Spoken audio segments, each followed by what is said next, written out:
Louise's training kicked in instinctively. She left her tools behind and ran toward the aircraft exit about 45 feet away. As she cleared the cockpit, a black-orange ball of flaming oxygen emerged behind her, billowing down the tube of the aircraft's interior, instantly melting everything in its path, the same path Louise was on, the only way out. Louise was literally running for her life. Welcome back. I'm T.D. Smyers, and this is No Cliches.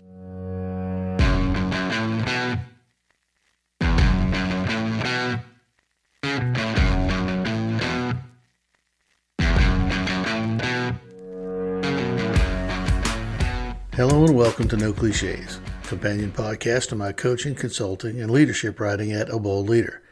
I'm T.D. Smyers, and I've been in leadership my whole life, from taking point in small teams to command of military troops to multiple roles as a CEO. And if this life in leadership has taught me anything, it's that leading is more art than science. I call this No Cliches because we'll go well beyond the basics here, leaving behind the LinkedIn infographics to dive headfirst into some of the toughest situations a leader can face.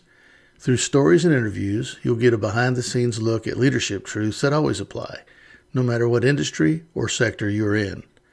This is a no-holds-barred leadership conversation, so strap in.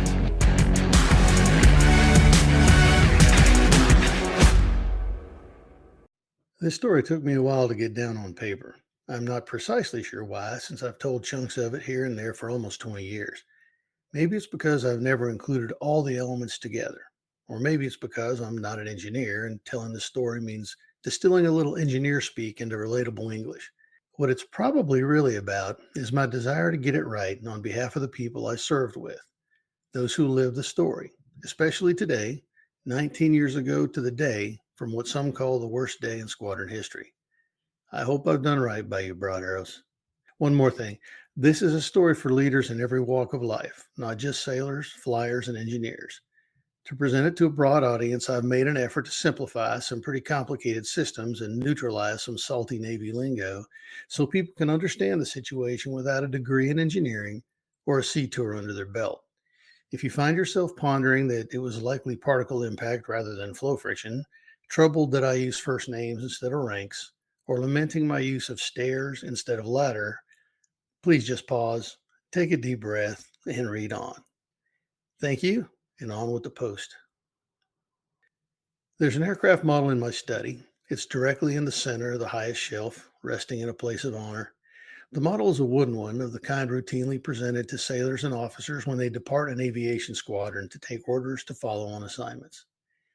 It's a scaled representation of a U.S. Navy P-3C Orion, a maritime patrol aircraft assigned to Patrol Squadron 62, also known as VP-62, the squadron I was privileged to lead as its 23rd commanding officer. The model accurately represents the markings of the real bird. The letters LT, phonetically spelled Lima Tango, emblazoned on the tail identify the aircraft as Atlantic-based and specifically assigned to VP-62. On each side of her nose are the numeral 005, the last three digits of her bureau number, the military aircraft equivalent of your car's VIN. Broad Arrow sailors and aircrew refer to her as Lima Tango 005, or Tango 5 for short, or at least they did. The Orion's official sundown, or removal from the Navy inventory, was accomplished just a few weeks ago, making way for the newer P-8A Poseidon.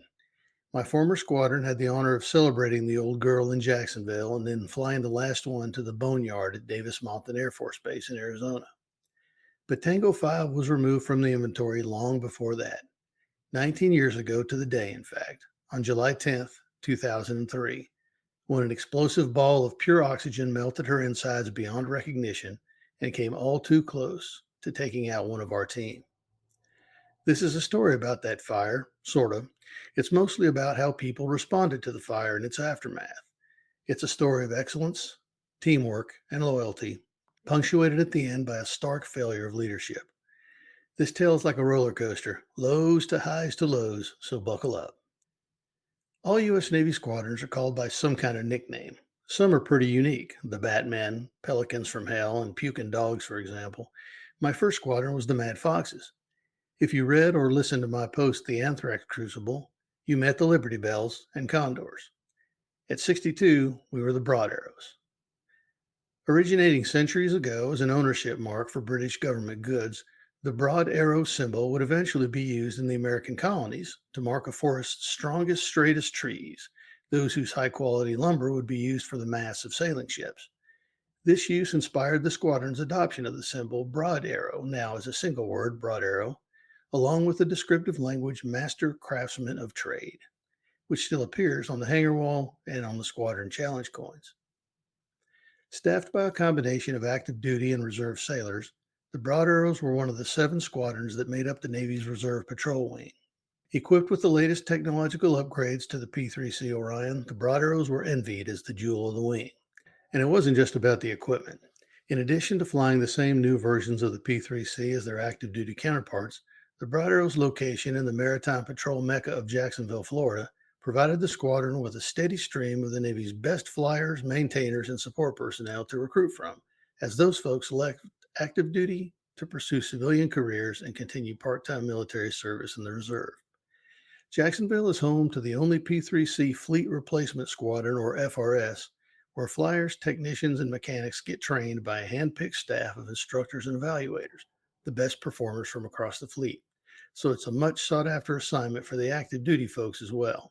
This situation meant there was a heavier concentration of maritime patrol talent at VP 62 than at any other squadron, active or reserve, in the entire Navy.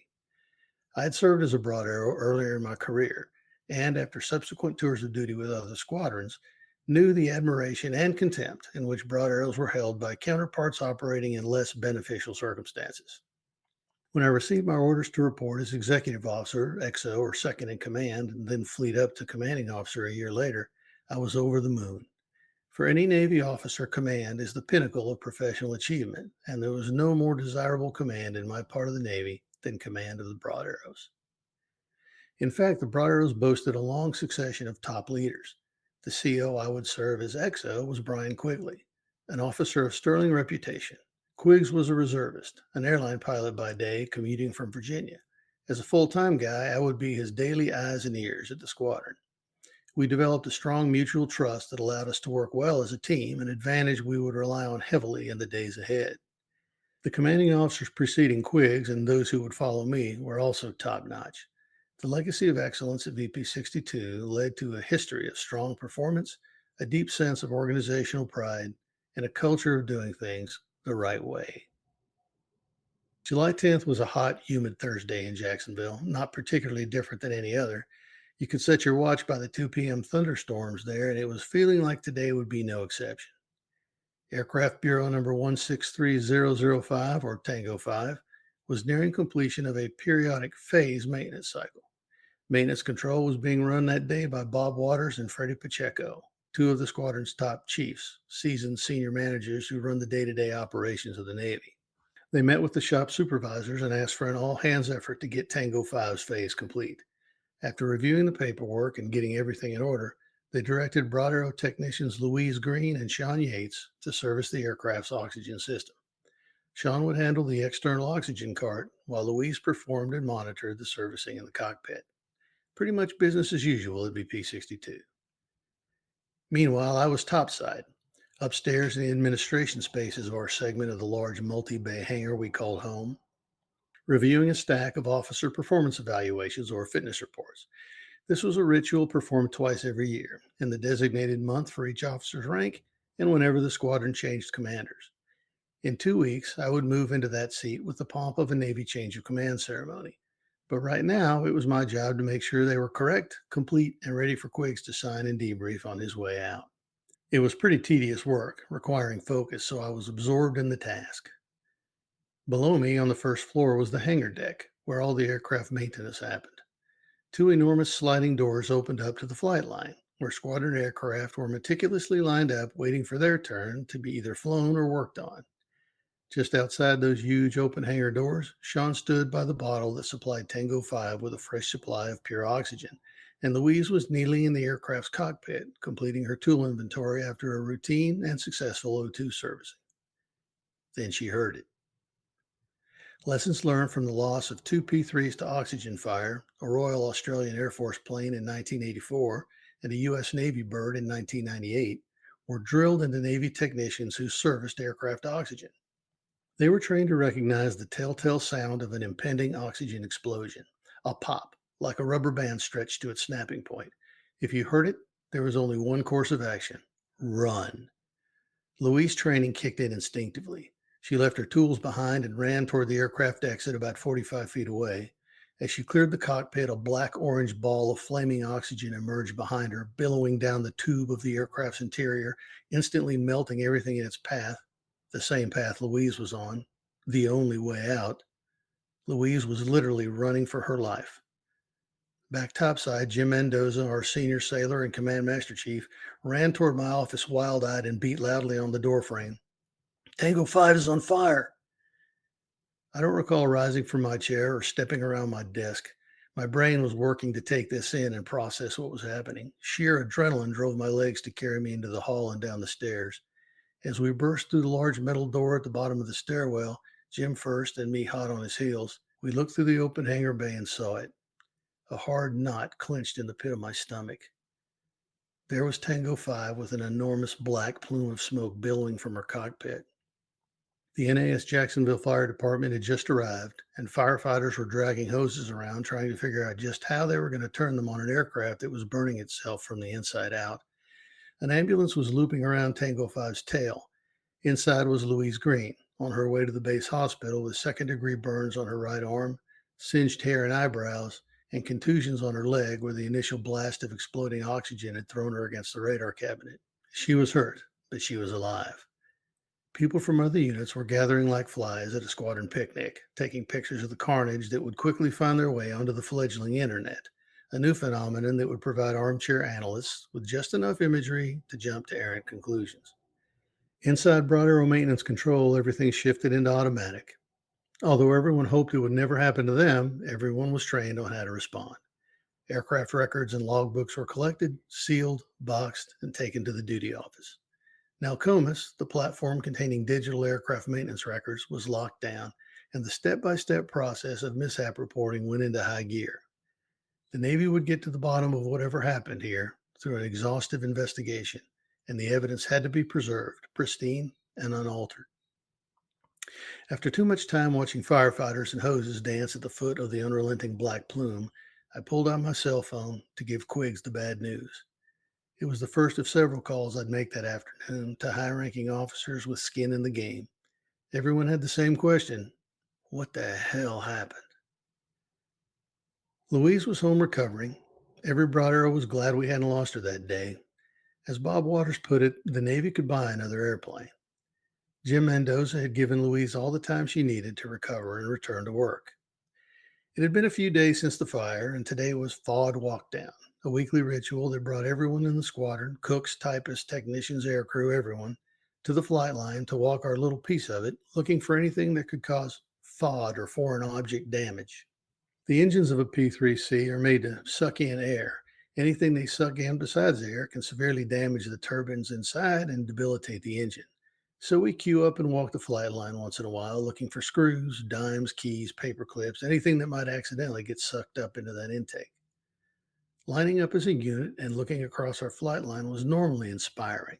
A perfect formation of the Navy's most advanced anti-submarine aircraft, entrusted to us for their maintenance and operation in the defense of freedom. I usually loved FOD Walkdown. Today, though, FOD Walkdown meant diverting our collective gaze around and beyond our biggest punch in the gut. A charred hulk, unable to be moved until the salvage engineers and safety investigators said it was clear to do so. Well, we just have to step around her and get on our way. Let's go, the line supervisor directed, and all of us moved forward, gazing downward in search of the potentially hazardous FOD stuff. As we approached Tango 5, people close to her took their gaze off the ground and looked up at her charred remains, curiously gazing at her burn holes, looking for clues as to what might have caused her to combust, wondering if the squadron was at fault. Reflecting on what Louise went through, I felt like I should do something, seize this moment in our shared experience somehow to find context, to come together, to focus forward. Okay, hold up, I shouted at the supervisor. Everybody fall out.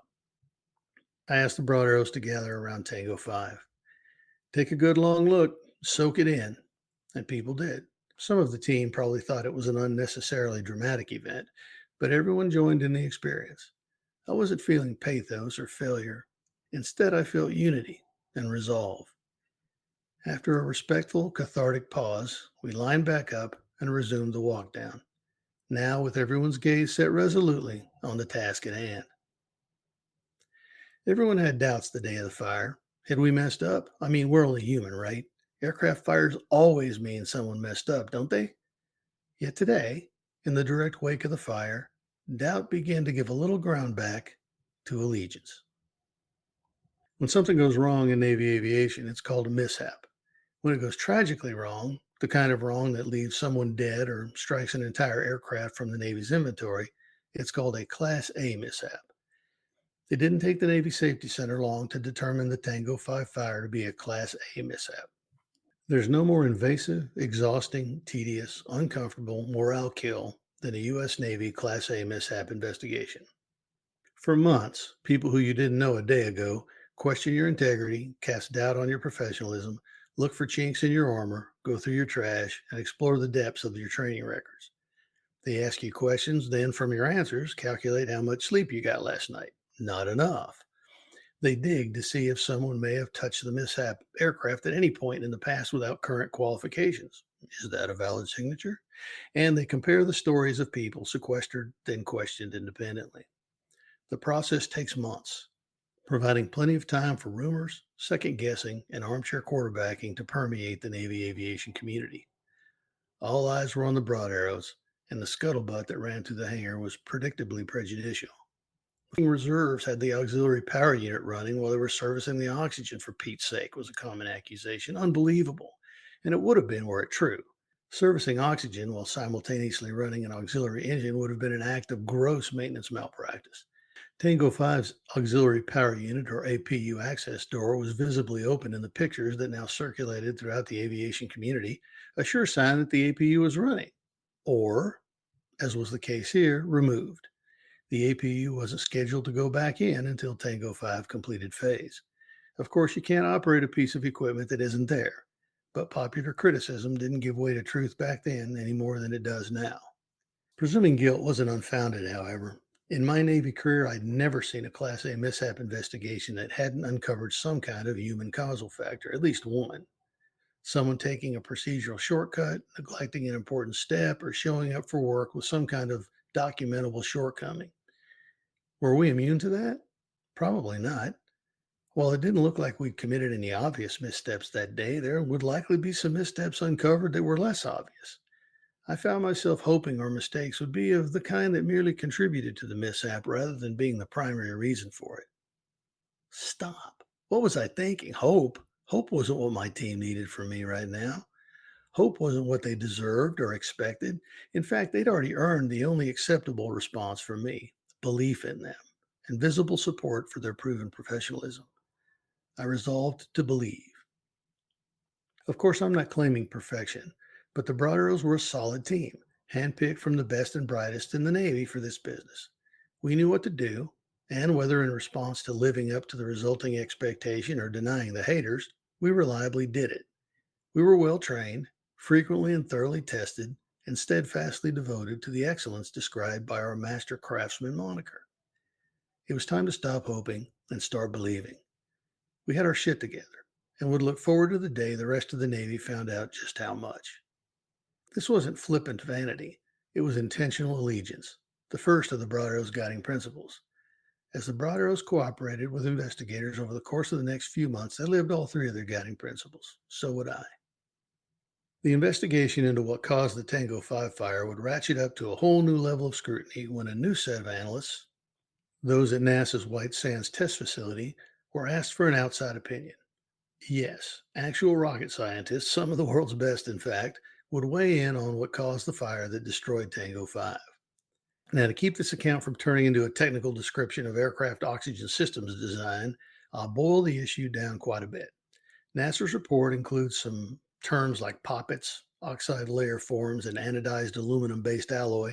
If you're into knowing more about the physics of the incident, you can download the report off NASA's technical report server. There's a link to it at aboleader.com. In order to keep this focused on leadership, I offer this simplified version. In the P3C oxygen system, pure O2 moves through a manifold check valve, or MCV, at high pressure. Key parts of this MCV are made from aluminum, a flammable metal. The precarious situation of pure oxygen being squeezed to high pressure between flammable metal parts is prevented from becoming an inferno every time by a thin layer of protective silicone. So the equation high pressure oxygen plus flammable metal plus chafed silicone equals fire. Again, if you want to know more about that, take the link to the NASA report and it'll tell you more about the engineering. The link is at abowleader.com. As mentioned earlier, Tango 5 wasn't the first Orion aircraft lost to oxygen fire. She was the third. So it was clear that there was something imperfect about the system's design. In fact, the Navy's inventory of aircraft parts already included a manifold made from Manel, a fire-resistant nickel alloy.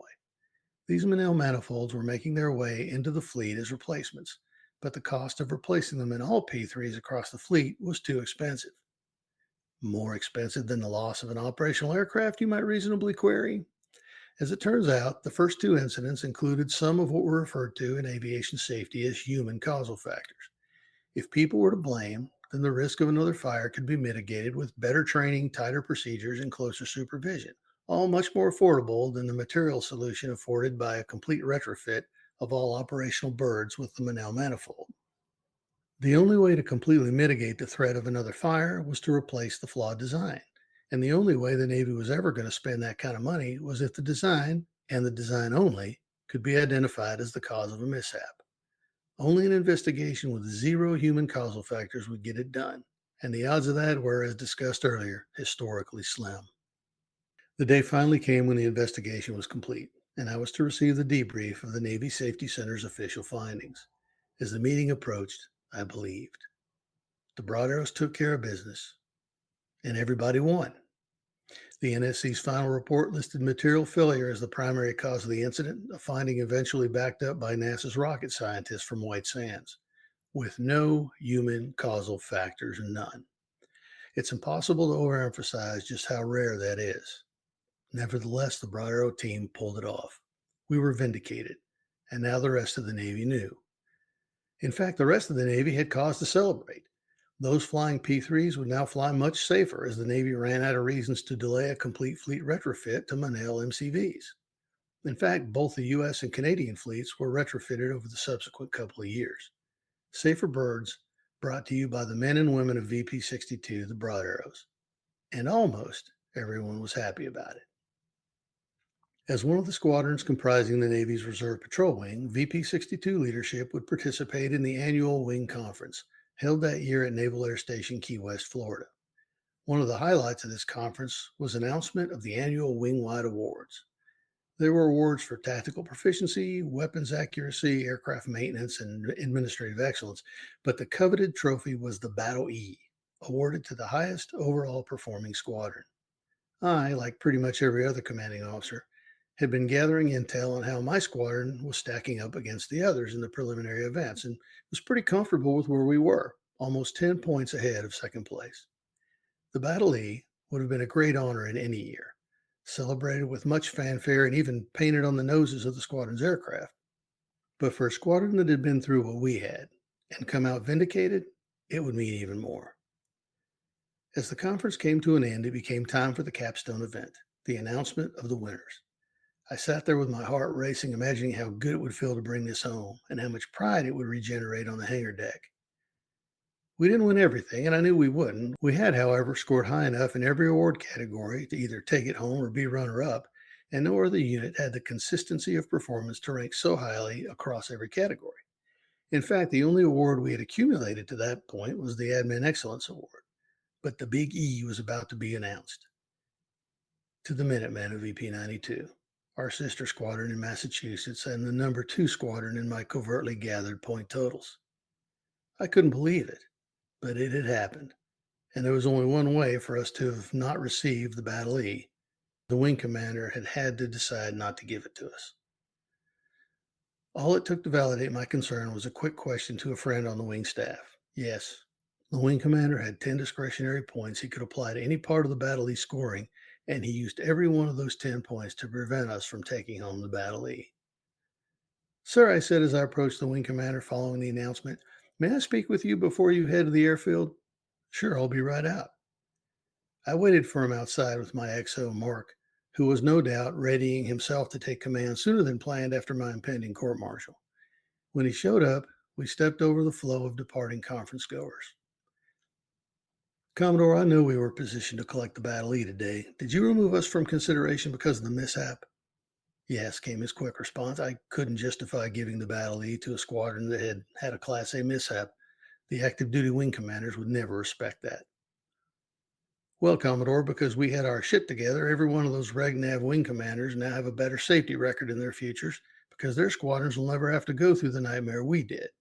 And the only reason they'll have that benefit is because the VP 62 Broad Arrows withstood the scrutiny of a Class A mishap investigation and came out without a single human causal factor. Sir, I continued, that fire happened to us, not because of us. You had the opportunity to send a strong signal of support to your highest performing squadron at a time when we could have used it, but instead you let us down. I see that as leadership failure, sir. In my heart of hearts, I still think you guys made a mistake, was his response. I can still hear him saying it, attempting to excuse himself for the betrayal. Sir, the Navy Safety Center disagrees with you. There's a report saying as much. I hope you'll take the time to read it. Had the NASA report been out by then, I'd have suggested him adding that to his reading list as well. There's a reason we have exhaustive, objective, impartial investigations of aircraft mishaps. You don't get to ignore the results just because you don't have the guts to reward performance against potential criticism. But the die was cast, the decision made. I flew home seething at the way my boss stole something from my team they earned and deserved to cover his own insecurity. I'm not saying moral courage is easy, but I am saying it's essential. What I had just experienced brought that point home with a sharp dagger. When I received orders in 2002 to report as VP-62's XO, I knew I'd be working for Quiggs, and thanks to some fortunate timing involved in selecting squadron commanding officers, I knew who would serve as my XO, Mark Fava.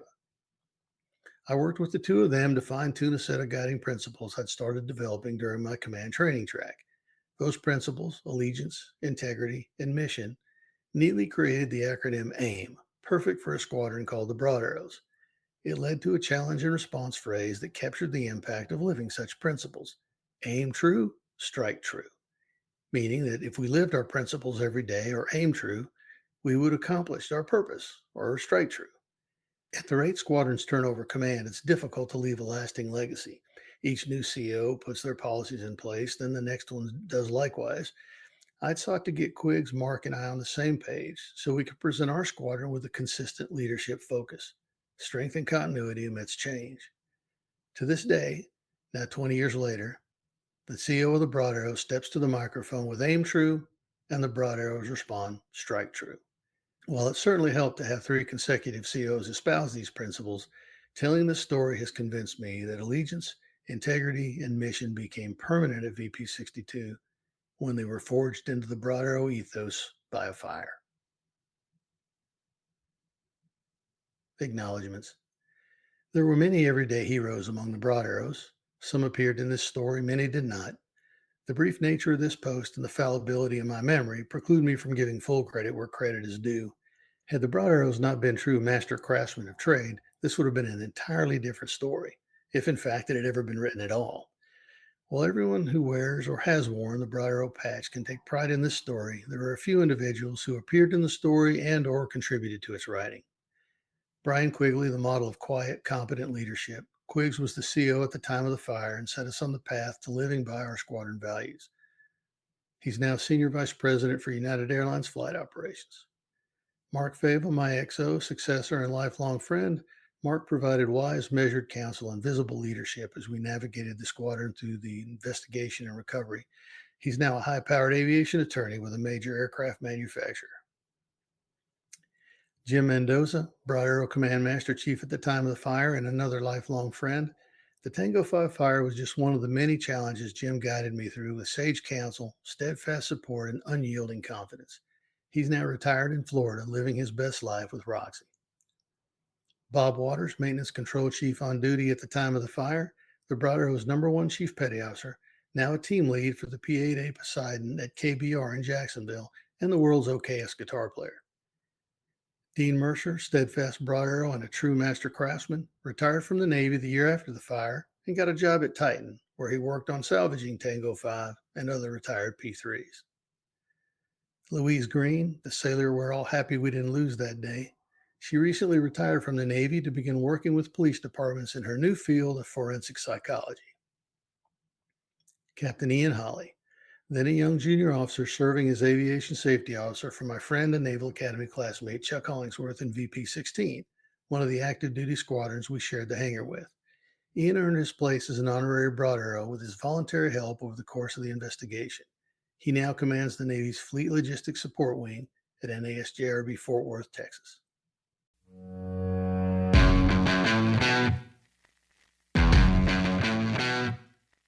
Thanks for listening in to this episode of No Cliches. For visual stuff like links, texts, and pics, visit aboldleader.com and look for the banner at the top of the page.